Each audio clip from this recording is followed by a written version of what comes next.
Nas profundezas do universo, onde a criação se moldava sob a luz divina, havia ordem e equilíbrio. Os anjos cumpriam suas funções, guiados pelo propósito sagrado. Eram mensageiros, guerreiros, guardiões dos mistérios celestiais. Mas entre eles, existia um grupo diferente, os vigilantes.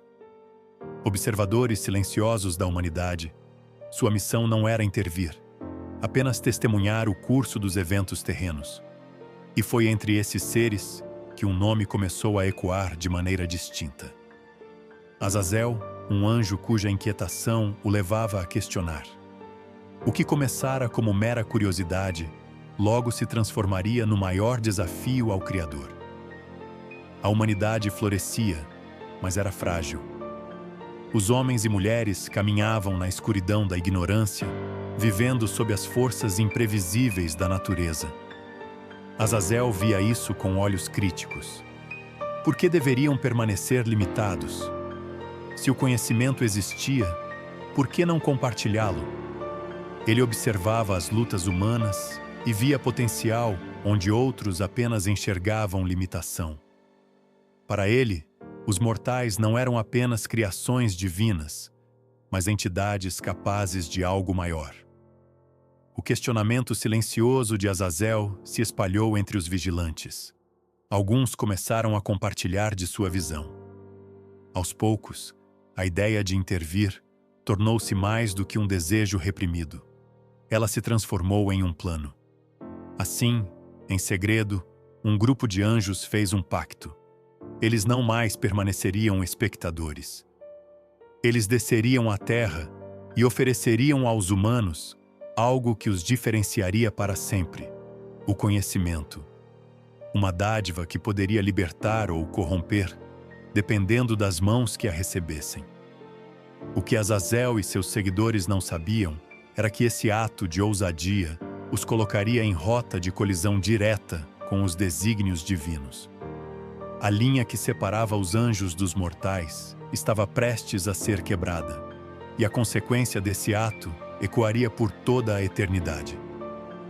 Na calada da noite, sob um céu sem estrelas, os vigilantes tomaram sua decisão final. O pacto estava selado. Quando tocaram o solo da terra, nada mais seria como antes. A humanidade estava prestes a mudar, e o preço seria alto. A chegada de Azazel e seus irmãos ao mundo dos mortais foi marcada por um evento sem precedentes. Eles desceram dos céus não como mensageiros ou protetores, mas como mestres, e sua primeira dádiva à humanidade foi o conhecimento, um conhecimento que jamais deveria ter sido revelado. Azazel ensinou aos homens a arte da forja. Até então, os mortais dependiam de ferramentas rudimentares para caçar e se defender. Mas com o domínio do ferro e do bronze, surgiram as primeiras lâminas afiadas, lanças e escudos. O conhecimento antes restrito ao divino, agora incendiava a terra como um fogo incontrolável. O que deveria ser uma ferramenta para a sobrevivência, tornou-se um instrumento de guerra. Tribos pacíficas se transformaram em exércitos, e as disputas se tornaram massacres. A era da guerra havia começado. Mas Azazel não parou por aí. Ele ensinou às mulheres os segredos da beleza e da sedução. Sob sua orientação, elas aprenderam a usar cosméticos, adornos e perfumes para exercer influência sobre os homens. A vaidade, antes inofensiva, transformou-se em uma arma poderosa. O equilíbrio natural entre os gêneros foi alterado e a manipulação tornou-se uma ferramenta de poder. Além da guerra e da vaidade, Azazel trouxe à humanidade os mistérios do ocultismo. Ele revelou os segredos das estrelas, ensinou a feitiçaria e os rituais proibidos. A conexão entre o mundo espiritual e o mundo mortal foi aberta de forma irreversível. Os véus entre os reinos se rasgaram, e o que antes era apenas temor do desconhecido, tornou-se um caminho para o poder. O que começou como iluminação logo se tornou corrupção. O presente de Azazel veio acompanhado de um fardo impossível de ser ignorado. As batalhas aumentavam, a luxúria se espalhava e os rituais pagãos dominavam as civilizações emergentes. O equilíbrio divino havia sido rompido. E então, os céus finalmente responderam. O Criador observava. Ele viu a humanidade se afundar em conflitos, guiada pelo conhecimento proibido.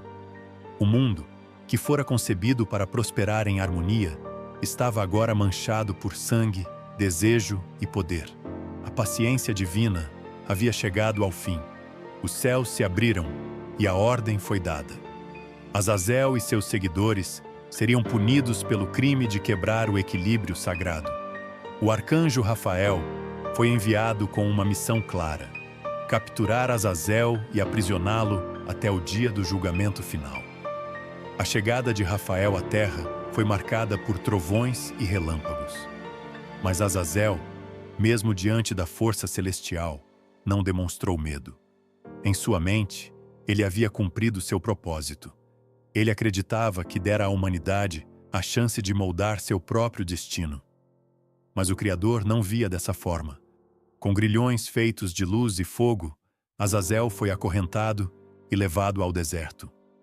Lá, em um abismo profundo, ele foi selado para toda a eternidade, soterrado por montanhas de pedra. Suas palavras foram silenciadas, sua rebelião esmagada. Contudo, mesmo aprisionado, Azazel não foi esquecido. Seu nome foi sussurrado ao longo das eras, mencionado em textos proibidos, oculto nas lendas de sociedades secretas. Seus ensinamentos não foram apagados, apenas escondidos. Reis, feiticeiros e visionários buscaram sua sabedoria, temendo sua influência, mas desejando seu poder. As marcas de sua interferência permaneceram gravadas na história. O fogo da guerra, a busca desenfreada por poder, o fascínio pelo oculto, tudo isso carregava sua assinatura.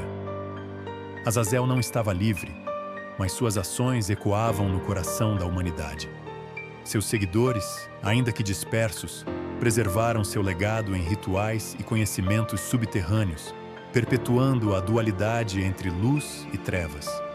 E então surge a eterna questão: foi Azazel um traidor ou um benfeitor?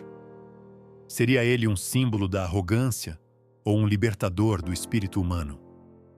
Até hoje, sua lenda divide opiniões. Há os que o consideram um anjo amaldiçoado, cuja queda foi necessária para que os mortais crescessem por conta própria. Outros o veem como um erro, uma advertência do que acontece quando se ultrapassam os limites impostos pelo divino. A história de Azazel não termina com sua prisão. Ela vive em cada escolha humana, em cada busca pelo proibido, em cada questionamento sobre o que realmente significa ser livre. E talvez, apenas no fim dos tempos, sua sentença final seja conhecida.